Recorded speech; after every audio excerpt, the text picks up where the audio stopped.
ശബരിമല സ്വർണ്ണക്കൊള്ള കേസിൽ തിരുവിതാംകൂർ ദേവസ്വം ബോർഡ് മുൻ പ്രസിഡന്റ് എ പത്മകുമാറിന്റെ ജാമ്യാപേക്ഷയിൽ ഇന്ന് വിധി. കട്ടിലപ്പാളി കേസിലാണ് കൊല്ലം വിജിലൻസ് കോടതി വിധി പറയുക. 90 ദിവസത്തെ റിമാൻഡ് പൂർത്തിയായതോടെയാണ് പത്മകുമാർ സ്വാഭാവിക ജാമ്യം തേടിയത്. ജാമ്യം ലഭിച്ചാലും പത്മകുമാറിന് പുറത്തിറങ്ങാനാവില്ല. ദ്വാരപാലക കേസിൽ പത്മകുമാർ ജയിലിൽ തുടരും. വിനീഷ് ഉണ്ട്. വിനീഷ്, അതാണ് ഇപ്പോൾ ആദ്യത്തെ കേസിൽ ജാമ്യം ലഭിക്കുക എന്നുള്ളത് നമുക്കറിയാം പത്മകുമാറിനെ സംബന്ധിച്ചിടത്തോളം ഏറെ ആശ്വാസകരമാണ്, സംശയമില്ല. രണ്ടാം കേസിലും ജാമ്യം ലഭിക്കേണ്ടതുണ്ട്. സ്വാഭാവിക ജാമ്യം എന്ന ആനുകൂല്യം, നിയമത്തിന്റെ ആനുകൂല്യം പത്മകുമാറിന് അവിടെ ബാക്കിയുണ്ട് താനും. എന്ത് പ്രതീക്ഷിക്കണം? എന്തൊക്കെ വാദങ്ങളാണ് പത്മകുമാറിന്റെ അഭിഭാഷകൻ കോടതിയെ ധരിപ്പിക്കാൻ ശ്രമിച്ചത്?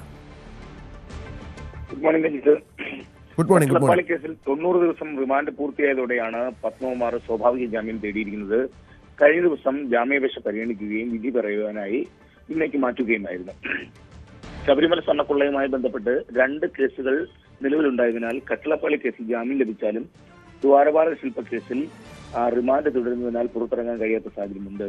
നമുക്കറിയാം, ഈ കേസിലെ ഒന്നാം പ്രതിയായ ഉണ്ണികൃഷ്ണൻ പോറ്റിക്കും സമാന സ്ഥിതിയായിരുന്നു. ആദ്യം കട്ടിലപ്പാളി കേസിൽ ജാമ്യം ലഭിച്ചിട്ടും ജയിലിൽ തുടരുകയായിരുന്നു. പിന്നീടാണ് ദ്വാരപാലക ശില്പ കേസിൽ കൂടി ജാമ്യം ലഭിച്ചതോടുകൂടി പുറത്തിറങ്ങിയത്. അതേ സ്ഥിതി തന്നെയാണ് എ പത്മകുമാറിനും നിലവിലുള്ളത്. ശബരിമല സ്വർണ്ണക്കൊള്ള നടക്കുമ്പോൾ ദേവസ്വം ബോർഡ് പ്രസിഡന്റായി ചുമതല വഹിച്ചിരുന്ന ആളാണ് എ പത്മകുമാർ.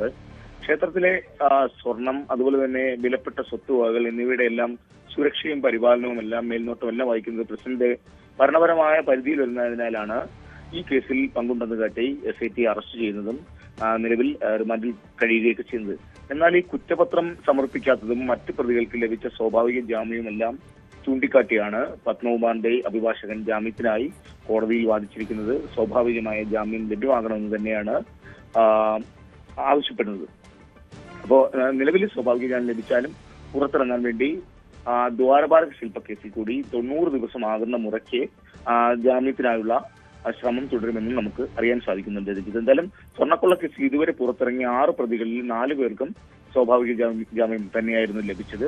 ഇതിൽ 2 പേർക്ക് മാത്രമാണ് തെളിവുകളുടെ അഭാവത്തിൽ ജാമ്യം ലഭിച്ചത്. അത് നമുക്കറിയാം, തന്ത്രി ഉൾപ്പെടുന്ന 2 പേര്. ഈ കേസിൽ ജാമ്യത്തിന് ശ്രമിക്കുന്ന മറ്റൊരു പ്രതിയുണ്ട്. മുൻ ബോർഡ് അംഗമായ KP ശങ്കരദാസ് ആണ്.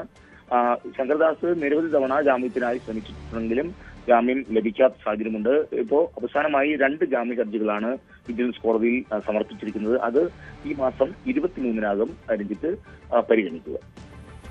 ഏതായാലും പത്മകുമാറിന് നിർണായകമായ ഒരു ദിവസമാണ്. 2 കേസുകളുണ്ട്. അതിൽ ആദ്യ കേസിൽ ജാമ്യം കിട്ടിയാൽ അത് പത്മകുമാറിനെ സംബന്ധിച്ചിടത്തോളം ഏറെ ആശ്വാസകരമാണ്. 90 ദിവസത്തിന് മുകളിൽ, അതായത് 3 മാസത്തിന് മുകളിലായി ജയിലിൽ കഴിയുന്ന ഒരു മുൻ CPM നേതാവ് കൂടിയാണ് പത്മകുമാർ. ശബരിമല സ്വർണ്ണക്കൊള്ളയുമായി ബന്ധപ്പെട്ട് അറസ്റ്റിലായ നേതാവ്.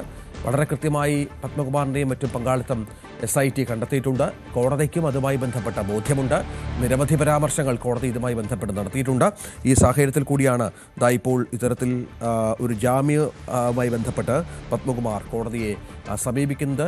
SIT കുറ്റപത്രം സമർപ്പിച്ചില്ല എന്ന ആനുകൂല്യമാണ്. നമുക്കറിയാം, തന്ത്രിയുടെയൊക്കെ വിഷയത്തിൽ തന്ത്രി തെറ്റിയിട്ടില്ല എന്ന് വളരെ കൃത്യമായി കോടതി കണ്ടെത്തിയ ഒരു പശ്ചാത്തലം കൂടി ഇതിനോട് ചേർത്ത് വെക്കണം. പക്ഷേ പത്മകുമാർ, മുരാരി ബാബു അടക്കമുള്ള N. വാസു അടക്കമുള്ള ആളുകൾക്കൊക്കെ ലഭിച്ചത് ഇത്തരത്തിലുള്ള സ്വാഭാവിക ജാമ്യമാണ് എന്നുള്ളത് കൂടി ഈ കേസുമായി ബന്ധപ്പെട്ട് ഗൗരവതരമായ ഒരു സംഗതിയാണ്. ശബരിമല സ്വർണ്ണക്കൊള്ള കേസിൽ തിരുവിതാംകൂർ ദേവസ്വം ബോർഡ് മുൻ സെക്രട്ടറി S. ജയശ്രീ നൽകിയ മുൻകൂർ ജാമ്യാപേക്ഷ സുപ്രീം കോടതി ഇന്ന് പരിഗണിക്കും. ജസ്റ്റിസ് ദീപാങ്കർ ദത്ത അധ്യക്ഷനായ ബെഞ്ചാണ് ഹർജി പരിഗണിക്കുക. കഴിഞ്ഞ തവണ മുൻകൂർ ജാമ്യാപേക്ഷ പരിഗണിച്ച കോടതി ജയശ്രീയുടെ അറസ്റ്റ് തടഞ്ഞ ഇടക്കാല ഉത്തരവ് നീട്ടി നൽകുകയും അന്വേഷണ സംഘത്തിന് മുൻപിൽ ഹാജരാകാൻ നിർദ്ദേശം നൽകുകയും ചെയ്തിരുന്നു.